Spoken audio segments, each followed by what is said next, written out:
कल्पना कीजिए, आप दुनिया के सबसे मशहूर स्मारकों के सामने खड़े हैं। आपकी आंखों के सामने ताजमहल है, हजारों लोग उसे देख रहे हैं। अचानक रोशनी बदलती है, कुछ सेकंड गुजरते हैं और लोगों को ऐसा महसूस होता है कि ताजमहल उनके आंखों के सामने गायब हो गया है। भीड़ में सन्नाटा छा जाती है, लोग एक दूसरे को देखते रहते हैं। किसी को समझ नहीं आता कि अभी क्या हुआ। क्या यह चमत्कार था?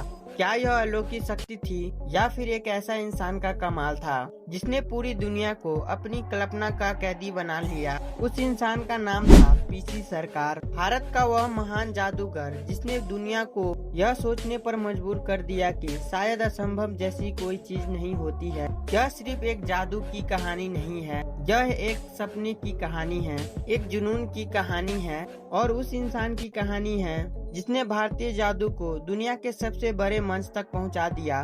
10 फरवरी 1913 को ब्रिटिश भारत के बंगाल क्षेत्र में एक बच्चे का जन्म हुआ। नाम रखा गया प्रदीप चंद्र सरकार। किसी को अंदाजा नहीं था कि यह बच्चा एक दिन दुनिया के सबसे प्रसिद्ध जादूगरों में गिना जाएगा। बचपन से ही प्रदीप बाकी बच्चों से अलग थे। उन्हें रहस्य पसंद थे, उन्हें लोगों को चौंकाना पसंद था। उन्हें यह जानने में अच्छा लगता था कि इंसान की आंखें कैसे धोखा खा सकती है। धीरे धीरे यह शौक जुनून में बदल गया। उन्होंने जादू कला सीखना शुरू किया, घंटों अभ्यास किया, बार बार असफलता हुए, लेकिन हर सफलता के बाद पहले से ज्यादा मजबूर होकर वापस लौटे, क्योंकि उनके पास था एक सपना, दुनिया का सबसे बड़ा जादूगर बनने का। उस समय जादू को ज्यादा सम्मान नहीं मिलता था। लोग इसे सिर्फ मेले और छोटे मोटे कार्यक्रम तक सीमित कला समझते थे, लेकिन पीसी सरकार की सोच अलग थी। वे जादू को विश्व स्तर की कला बनाना चाहते थे। वे चाहते थे कि दुनिया जादू की बात करे तो भारत का नाम सबसे पहले लिया जाए,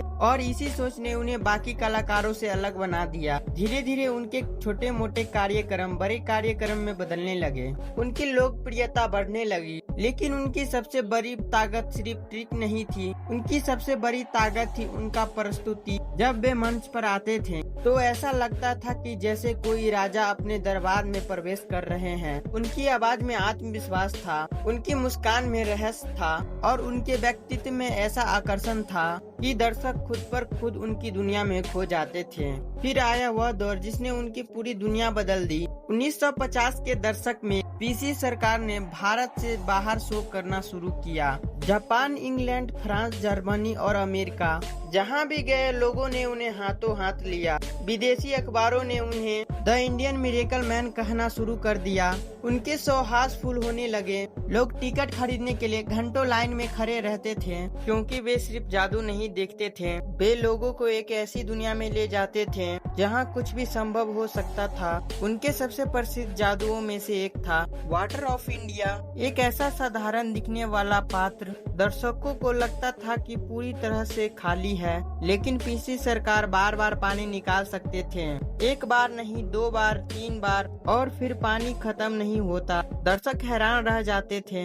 यह मैजिक लोगों को इतना पसंद आया कि वह उसकी पहचान बन गई। आज भी दुनिया भर में इस जादू को उनके सम्मान में याद करते हैं, लेकिन यह तो सिर्फ शुरुआत थी। इसके बाद उन्होंने ऐसा भ्रम प्रस्तुत किए जिन्होंने लोगों को हमेशा उड़ा दिए। एक महिलाओं को हवा में तैरना, बाद में बक्से में रखना, इंसान को गायब कर देना, किसी व्यक्ति के मंच के एक कोने से दूसरे कोने के पल भर में पहुंचाना, और फिर वह जादू जिसने उन्हें हमेशा के लिए इतिहास में अमर कर दिया। ताजमहल का भ्रम। खबरें फैली। पीसी सरकार ने एक ऐसा इल्यूजन प्रस्तुत किया जिसमें लोगों को लगा कि ताजमहल उनकी आंखों के सामने गायब हो गया। पूरी दुनिया में चर्चा शुरू हो गई। क्या यह सच था? असल में यह अत्यंत जटिल ऑप्टिकल इल्यूजन था। रोशनी, दृष्टिकोण, विशेष स्क्रीन और मानव आंखों की सीमाओं का इस्तेमाल करके एक ऐसा दृष्टि तैयार किया गया कि लोगों को वास्तविकता में बदलती हुई महसूस हुई। यह एक महान इल्यूजन की पहचान होती है। वह वास्तविकता में नहीं बदला, वह आपकी सोच में बदल देता है। लेकिन पीसी सरकार की उनकी असली ताकत जादू नहीं थे, उनकी असली ताकत थी लोगों को आश्चर्यचकित करना। वे कहते थे जादू का उद्देश्य लोगों को धोखा देना नहीं, बल्कि उन्हें कुछ पल के लिए सामने देखने का मौका देना है। और शायद यही कारण था कि उनके शो देखने के बाद लोग सिर्फ मनोरंजन लेके नहीं लौटते थे, वे प्रेरणा लेके लौटते थे। वे यह सोचते हुए लौटते थे कि दुनिया में अभी भी रहस्य बाकी है। समय के साथ साथ उनकी लोकप्रियता बढ़ते गई। वे सिर्फ भारत के जादूगर नहीं रहे, वे पूरी दुनिया के जादूगर बन गए। उनका नाम सम्मान के साथ लिया जाने लगा और उन्होंने भारतीय जादू को अंतर्राष्ट्रीय पहचान दिलाई। लेकिन हर महान कहानी की तरह एक दिन यह सफर भी उनके अंतिम पड़ाव पर पहुंचा। 6 जनवरी 1971 को दुनिया ने अपने सबसे महान जादूगरों में से एक को खो दिया। लेकिन महान कला कभी पूरी तरह से नहीं जाते, वे अपने कामों के लिए जीवित रहते हैं। और पीसी सरकार आज भी जीवित है, अपने जादू में और अपनी वास्तविकता में, और उन करोड़ों लोगों की यादों में जिन्होंने उन्हें कभी उनके बारे में सुना या उन्हें मंच पर देखा होगा। अगली बार जब कोई जादू देखें और कुछ सेकंडों के लिए आपकी आंखों में हैरानी फैल जाए,